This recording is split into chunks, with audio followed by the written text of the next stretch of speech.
నాకు అవసరమా ఏంటది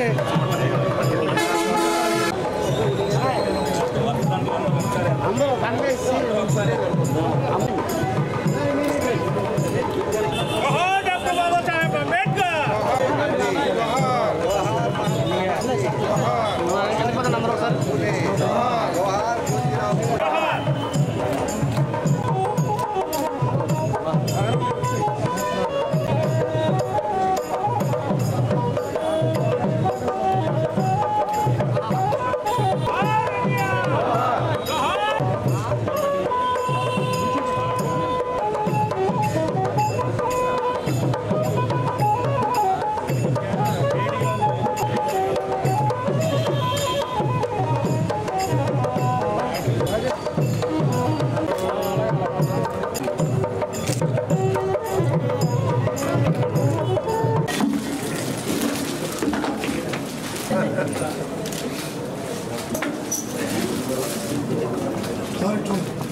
పరిపాలనా సంస్కరణలో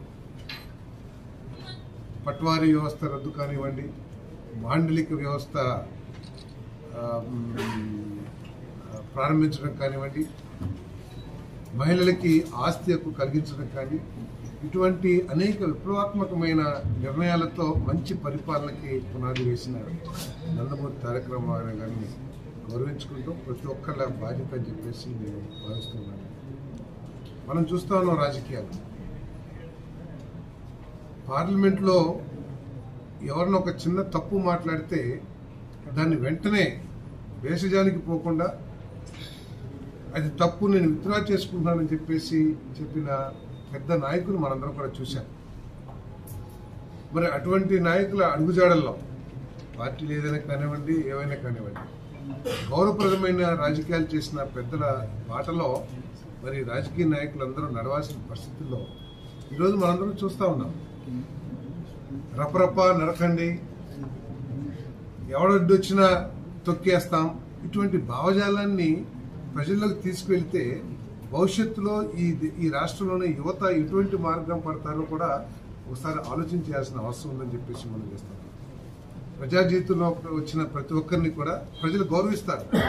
వారు ఉన్నతులను, లేకపోతే ప్రజాసేవ చేస్తారనో, లేకపోతే సమాజ సేవ చేస్తారనో వారందరూ కూడా గౌరవిస్తారు ప్రజలు. అటువంటి ప్రజలకి ఇటువంటి భావజాలాన్ని, భాషని వాడి మనం ఏమి తెలియజేయాలనుకుంటున్నాం, ఈ ప్రజాస్వామ్య వ్యవస్థలో రాజకీయ నాయకుల్ని ఈ విధంగా కించపరిచే విధంగా, రాజకీయ నాయకుల విలువల్ని దిగజార్చే విధంగా మరి భావజాలాన్ని ప్రాప్తి చేస్తున్న ఈ రాజకీయ నాయకుల పరిస్థితిని ప్రజలందరూ కూడా ఆలోచించాల్సిన అవసరం ఉందని చెప్పేసి నేను మనం చేస్తాను.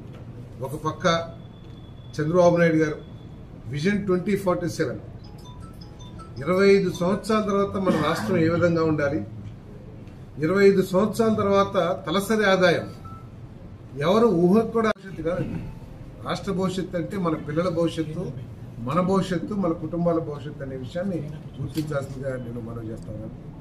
ఈరోజు అంటే ఒక ముఖ్యమంత్రిగా చేసిన వ్యక్తి తన కారు కింద ఎవరన్నా పడి మరణించింది కూడా గమనించలేని పరిస్థితుల్లో ర్యాలీలు నిర్వహిస్తున్నారంటే ఆయన ప్రచారానికి, రాజకీయ లబ్ధి కోసమే ఈ పర్యటనలు చేస్తున్నారు తప్పితే ఆయన చెప్తున్న విధంగా రైతుల పరామర్శకో లేదా కార్యకర్తల పరామర్శకో కాదని చెప్పేసి అర్థమవుతా ఉంది. ఒకళ్ళ దగ్గరికి పరామర్శకు వెళ్తున్నారంటే ఏంటి, ఎవరైతే బాధలో ఉన్నారో వాళ్ళకి 2 మంచి మాటలు చెప్పి లేతే మేము తోడున్నామనే ఒక నమ్మకాన్ని కలిగించి పరామర్శించడానికి వెళ్తారు. కానీ ఆ పరామర్శకి వెళ్లే పరిస్థితుల్లో తన కారు కింద ఒక వ్యక్తి పడితే కనీసం 2-3 రోజుల వరకు కూడా స్పందించలేని వ్యక్తి పరామర్శ చేయడానికి అర్హుడా కాదని కూడా ఆలోచించాలి. నిజంగా ఆయన పరామర్శ కోసం వెళ్తున్నారా లేకపోతే రాజకీయాల కోసం వెళ్తున్నారా ఒకసారి ఆలోచించాల్సిన అవసరం ఉందని చెప్పేసి కూడా మేము మనవి చేస్తాము. ఏదైనా సరే మేము ప్రజలకి అప్పచెప్పదలుచుకున్నాం. ప్రజలే న్యాయ నిర్ణేతలు. మా ప్రభుత్వం ఏదైతే సంక్షేమ కార్యక్రమాలు సూపర్ 6 ద్వారా ఎన్నికల ముందు, ఎన్నికల్లో చెప్పామో వాటిని అమలు చేసే లక్ష్యంతో ఈ ప్రభుత్వం పనిచేస్తుందని చెప్పేసి ఈ సంక్షేమ కార్యక్రమాలు ఏ ప్రభుత్వం ఉన్నా కూడా సంక్షేమ కార్యక్రమాలు చేయాలంటే అప్పు చేసి సంక్షేమ కార్యక్రమాలు చేయటం కంటే కూడా రాష్ట్ర ఆదాయాన్ని పెంచి 10 కాలాల పాటు లేకపోతే ప్రజలకు అవసరం ఉన్నంత కాలం కూడా సంక్షేమ కార్యక్రమాలను అమలు చేయగలిగిన స్థితికి రాష్ట్ర ప్రభుత్వాలు చేరాల్సిన అవసరం ఉంది. సో దాంట్లో భాగంగానే సంక్షేమ కార్యక్రమాలు అమలు చేస్తూ ఇంకో పక్క పారిశ్రామిక అభివృద్ధి కానివ్వండి, మరి సర్వీస్ సెక్టర్ కానివ్వండి, టూరిజం కానివ్వండి, వీటన్నిటిని అభివృద్ధి చేసుకుంటూ మన వ్యవసాయ రంగాన్ని కానివ్వండి అభివృద్ధి చేసుకుంటూ మరి ఈ ప్రభుత్వం ముందుకెళ్తుందని చెప్పేసి ఈ సందర్భంగా నేను తెలియజేస్తాను. అంతేకాకుండా మనం చూశారు మీరంతా కూడా ఏదో ఆర్భాటంగా ప్రజల్ని సమీకరించి మేము ఇంత ఈ బలవంతులం అని చెప్పే భావజాలాన్ని ప్రకటించే కంటే కూడా ఈ రాష్ట్రాన్ని ఏ విధంగా ముందుకు తీసుకెళ్లాలి, ఏ రాజకీయ పార్టీ అయినా సరే మీరు గతంలో కూడా చూసుంటారు. ఏ రాజకీయ పార్టీ అయినా ప్రభుత్వం వచ్చి సంవత్సరం అయిన కాలంలో పెద్ద బహిరంగ సభ ఏర్పాటు చేసి వారి గురించి వారు చెప్పుకుంటూ మీరు ఏం చేశారు, ఏ విధంగా ఈ రాష్ట్రానికి నష్టం జరిగింది, ఇప్పుడు జరుగుతున్న ప్రభుత్వంలో ఏ విధంగా ప్రజలకు మేలు జరుగుతుంది, రాబోయే 4 సంవత్సరాలు కూడా ఏ విధమైన మేలు చేయడానికి ఈ ప్రభుత్వం కట్టుబడి ఉందనే విషయాల మీద చర్చించడానికి సిద్ధంగా ఉంటే రండి. అంతేగాని మీరు చేసిన విధ్వంసం నుంచి ప్రజల దృష్టిని మరల్చడానికి రప్రపా నరికేస్తాం, లేకపోతే ఎవడొచ్చినా తొక్కేస్తాం. సరే, చిన్న చిన్న నాయకులు వాళ్ళకి అవగాహన లేని రౌడీలు లేకపోతే రౌడీ షీటర్లు మాట్లాడారంటే అనుకోవచ్చు.